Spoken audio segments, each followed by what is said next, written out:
This week on the Big Story Podcast, a painful history of police brutality in the U.S. South. There still is this constant stream of terrorism against black people. And if it is not addressed, it will continue on. This space represents the exact space where injustice was carried out. This was one of the places that solidified that black bodies did not matter in 55 in Mississippi. Law enforcement using excessive force and violence. I've never been tased before. Like I said, I've never did anything to warrant being tased. You could see that he had been physically abused. He had breathing tubes, feeding tubes. Searching for answers to find out the truth. We have unending resilience. We come here on the shoulders of those before us, and we do it proudly, never to stop. For us, this is a societal problem, right? This is not up to one person. How do you shift culture in a way that this sort of thing doesn't happen? Next on the Big Story Podcast.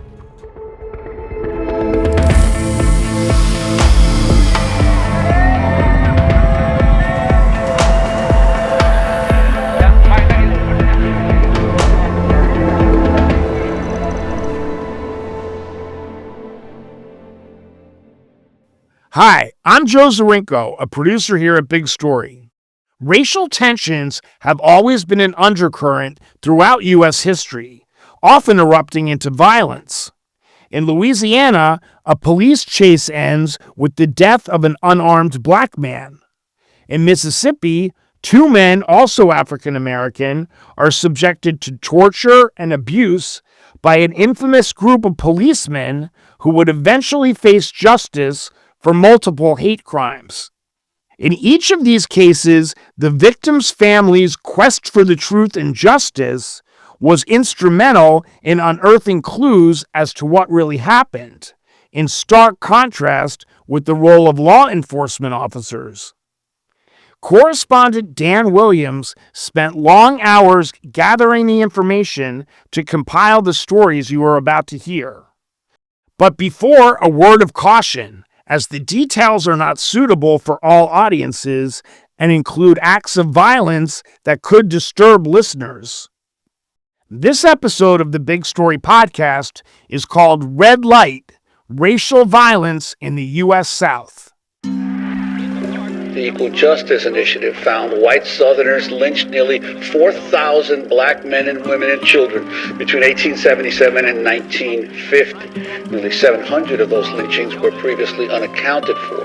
By some estimates, as many as 10,000 sundown towns had sprung up across the country by 1970. Whites-only spaces where being black after dark could mean arrest, harassment, assault, or worse.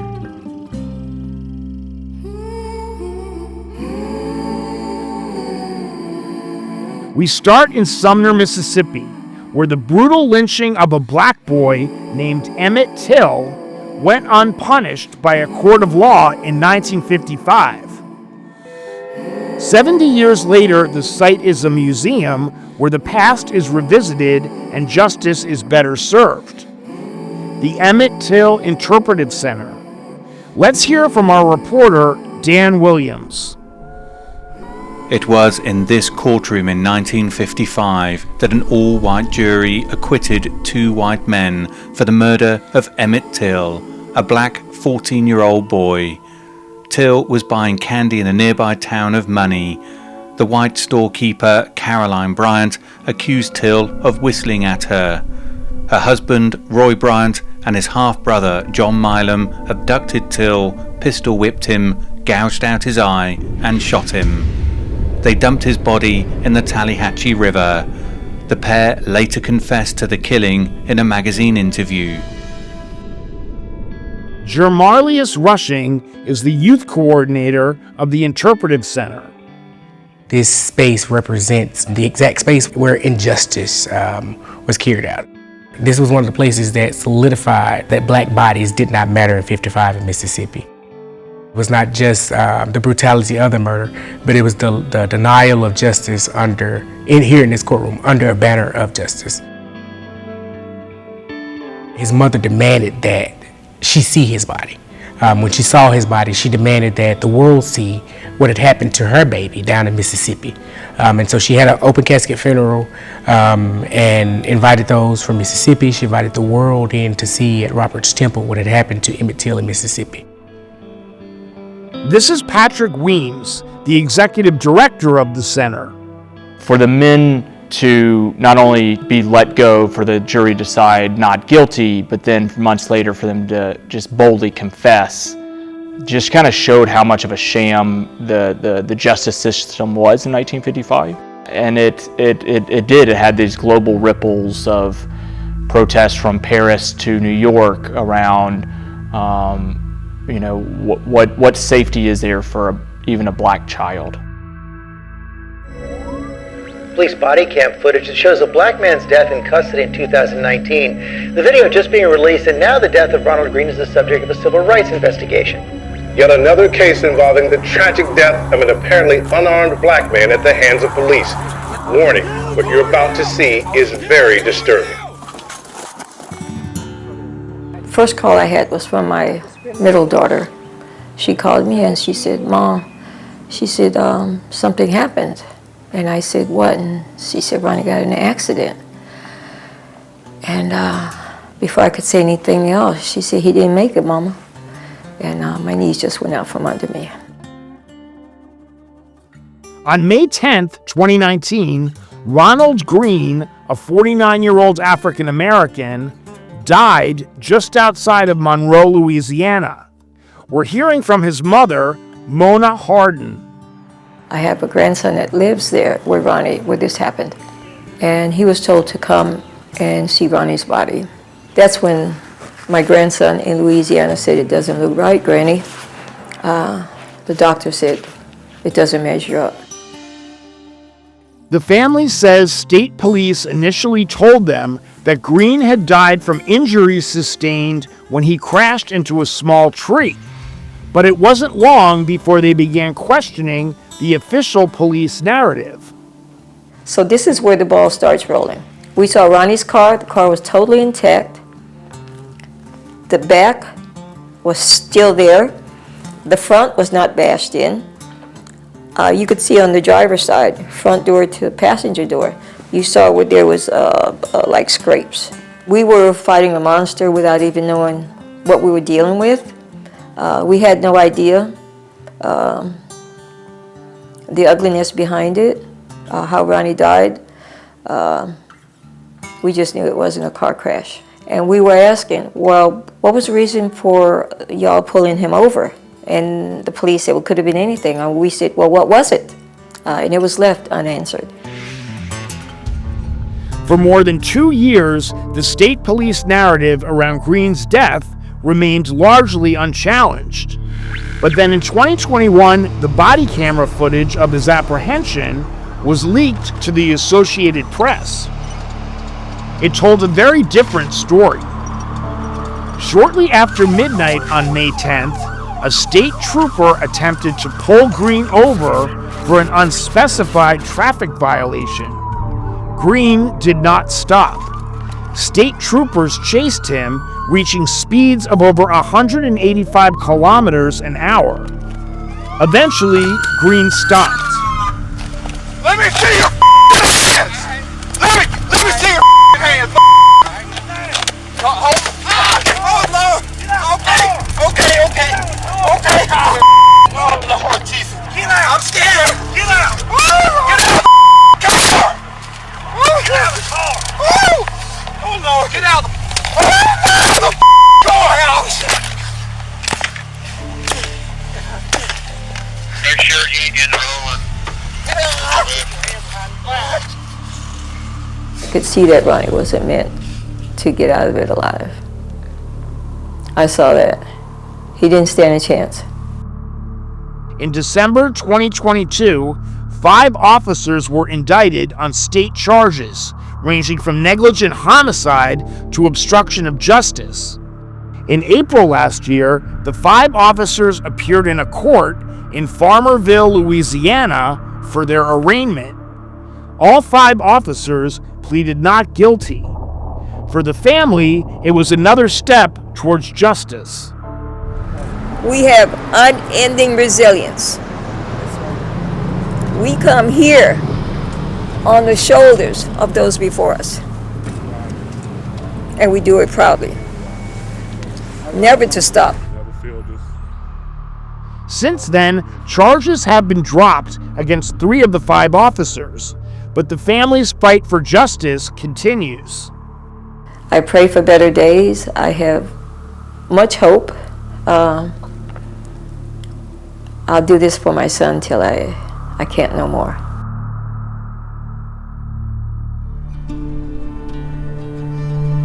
Some 40 kilometers southeast of Jackson, Mississippi, is the village of Braxton.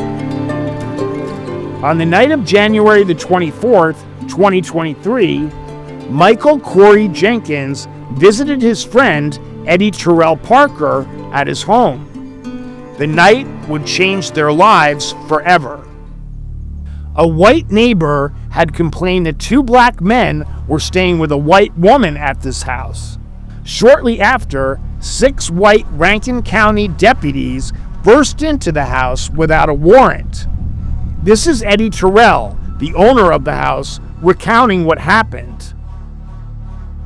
Like I said, when I come out my room and I saw, who it was, it was the officers, and they was, went to screaming and telling me getting down.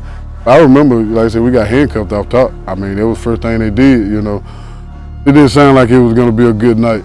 They didn't come to play Ring Around the Roses with us. This is where most of it went down. As far as the torture session, it went down, mainly in here. Like here, you can see the stains there. It's from the waterboard. I remember getting tased off top, and it was I've never been tased before. Like I said, I've never did anything to warrant being tased. So I could say that's probably what made me pass out. But it was his friend, Michael Corey Jenkins, who got it worse. He describes being beat up, tasered repeatedly, and waterboarded, while the 6 officers were insulting him and calling him racial slurs. After some 90 minutes, an officer shoved a gun in Jenkins' mouth while he was handcuffed and pulled the trigger. I was right there in front of him, and it was like seeing a gunshot, but not hearing it. I never heard it, I was too close to it, I guess. But I saw it, it was like slow motion, you could see the bullet, coming out of the gun. The fire coming out, and it just, I saw from, like I said, the exit of the bullet, from the gun to the exit of the bullet out the back of his head, it was horrific, man. Hey, bro, he said, I'm dying, man, I'm dying. I said, man, I finally snapped back. I was like, Mike, man, you all right, bro? I said, you'll be all right, man, you gonna be all right. I said, just hold on. So they got me up after that, and they took me around the back of the house. I said, man, they gonna let him die. They was trying to let him die. Miraculously, Jenkins survived. The bullet lacerated his tongue and broke his jaw before exiting his neck. The officers devised a cover-up that included planting drugs and a gun in the house. The Rankin County Sheriff's Department then supported the deputies' false charges, which stood against Jenkins and Parker for months. I watched them back there in their little circle, they was coming up with their plan, They come out to me and, trying to get me to go along with what happened and all that, and I'm like, first I wouldn't understand. I'm like, what? No, the audacity, like, come on, man. And then try to shake my hand after. Come on, man. I tried to tell you, if you want to shake my hand, that was the ultimate disrespect, to try to act like it was all a big misunderstanding. Jenkins' mother and father, Melvin and Mary, received a call saying their son had been shot. We actually thought he had died. My husband left to go to university. He said, Mary, he said, prepare yourself, because I don't think this is going to be a good, I'm sorry, but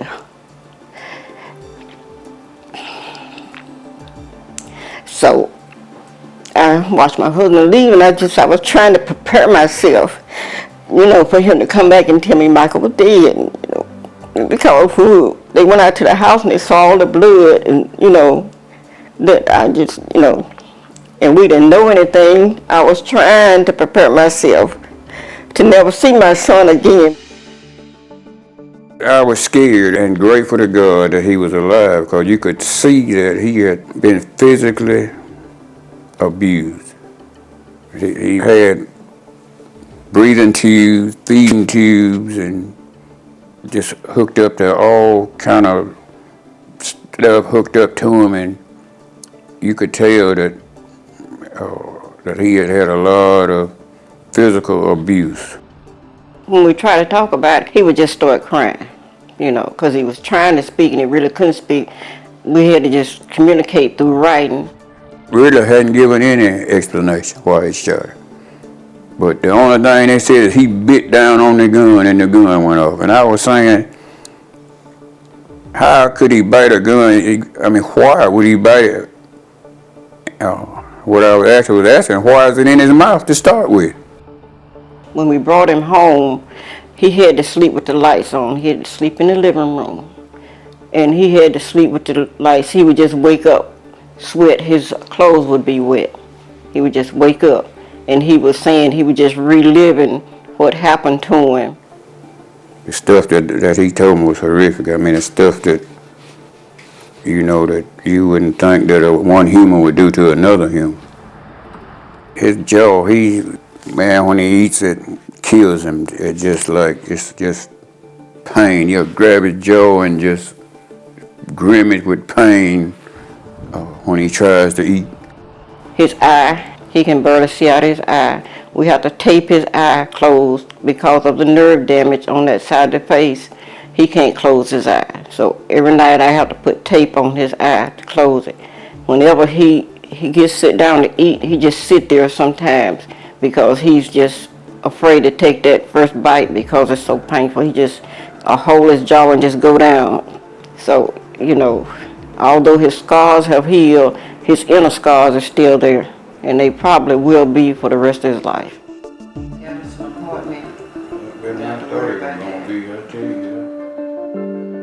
The group of deputy sheriffs involved were notorious for using excessive force and were known as the Goon Squad.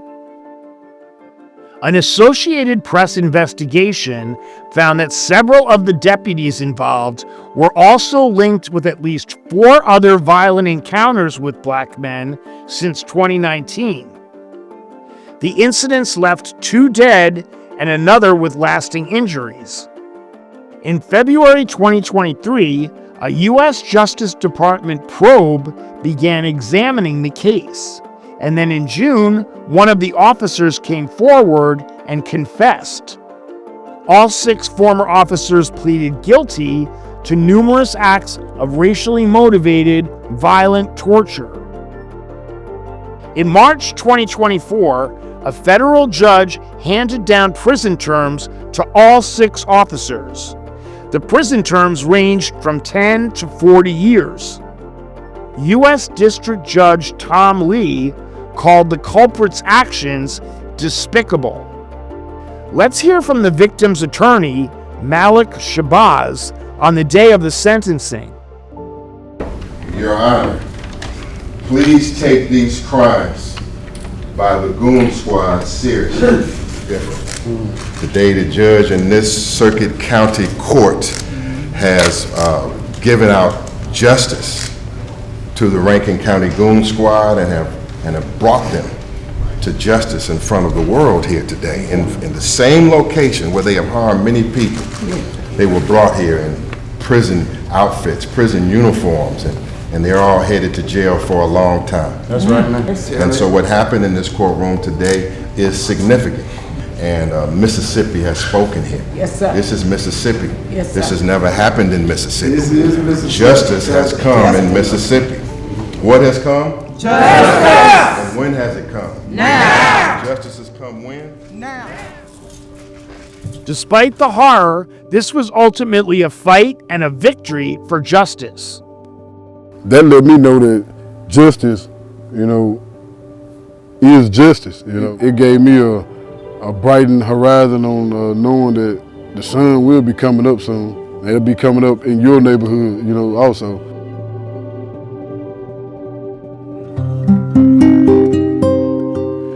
Dramatic new information has emerged in the story of one of the nation's most notorious crimes, the murder of black teenager Emmett Till. In 1955, a 21-year-old white woman named Carolyn Bryant claimed that Till made sexual advances toward her. Now, that claim led to Till's kidnapping and death.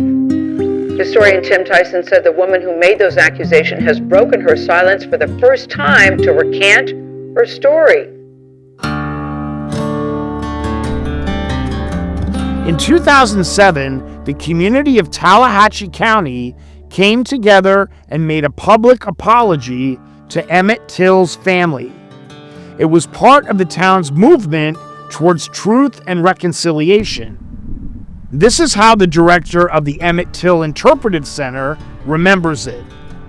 Representatives from each part of this community came together to discuss how they wanted to respond and remember Emmett Till. And that culminated with an apology on the front steps of this courthouse that talked about the need to understand the system of racism that allowed for these murders to take place. I think the high hope is that even in a place like Sumner, Mississippi, Tallahatchie County, has every reason not to work together. A group of citizens, black, white, Republican, Democrat, have come together to say this was wrong. What happened in 55 was wrong, and we need to address it. And I do think that is a building block, a fundamental building block towards trying to create a more restorative narrative moving forward. For us, this is a societal problem, right? This is not up to one person. This is not up to one party. This is the whole of Mississippi society and the United States, and I would say even globally, of how do you shift culture in a way that this sort of thing doesn't happen. My hope is that every community in the United States and maybe everywhere has stories of injustice where we have swept things under the rug.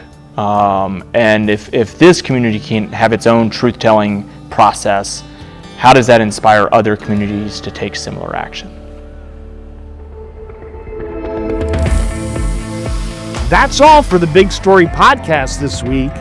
Our thanks to our colleagues Caleb Lopez, Omar Teitelbaum, and Felipe Lozano